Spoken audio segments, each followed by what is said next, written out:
I am just about ready to put these fingers together. When I look in my front view, I can see that I've left a little area here, just a little bit of space between the lowest knuckle and the finger webbing. So now is that time, that special magical time when I'm going to go back and fix that. I'm going to start in my Shift right click menu with either Multi-Cut or Insert Edge Loop. And I'm just going to give myself another loop here fairly close to the bottom. And that's going to help me build out that knuckle. Now I could take this bottommost edge and really manipulate it. I know it's going to be safe. I can take it, move it, rotate it, and scale it. I want to move all of these lowest edges so that they start to average out. They split the difference from one finger to the next.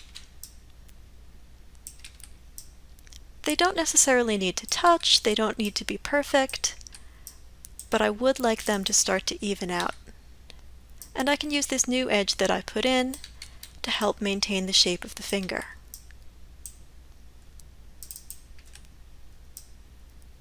And yes, I'm doing most of my work in the front view because it gives me a more definitive view of the hand. I can just see a little bit more with it.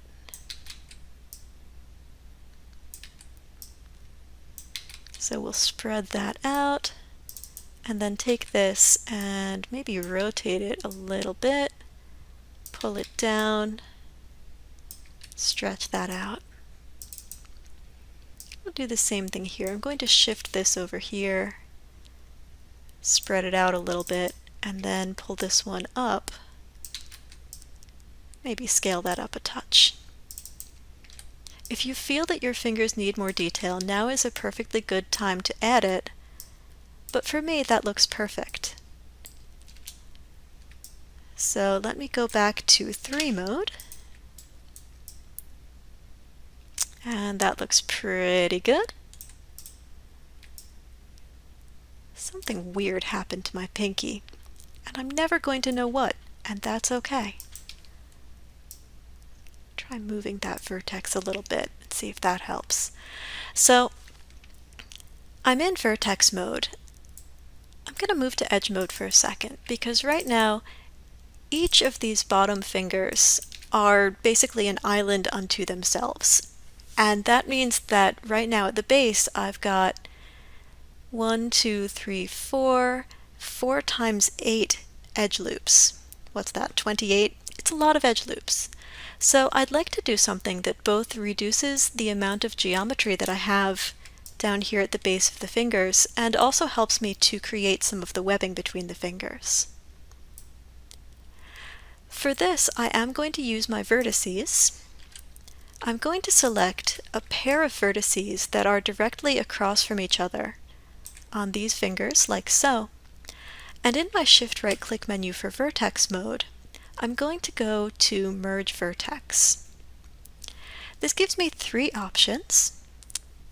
The Target Weld tool will allow me to click any vertex, drag it over to any other vertex, and then we'll merge them.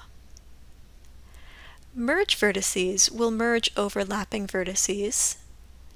And finally, Merge Vertices to Center will merge any vertices that I have selected to a single point at their center, and that's exactly what I want to do here. So I'm going to run Merge Vertices to Center.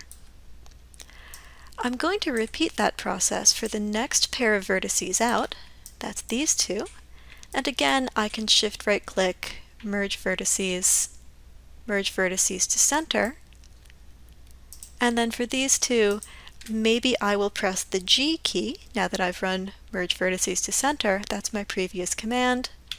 Those vertices will merge. You can see now that that's giving me a little bit of that webbing, and also that it is reducing the number of edges that I've got across the bottom of the fingers. So I will just repeat that process, select 2 vertices, and run Merge Vertices to Center. In my case, I'm going to continue to press G.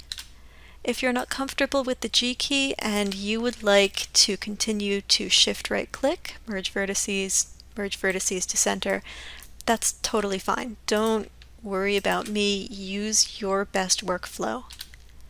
Here's the last one.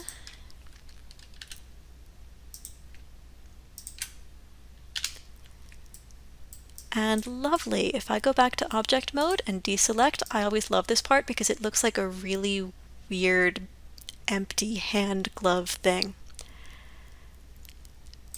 That's great. So I've taken care of bridging the gulf between my fingers. In the next video, I will start making the palm.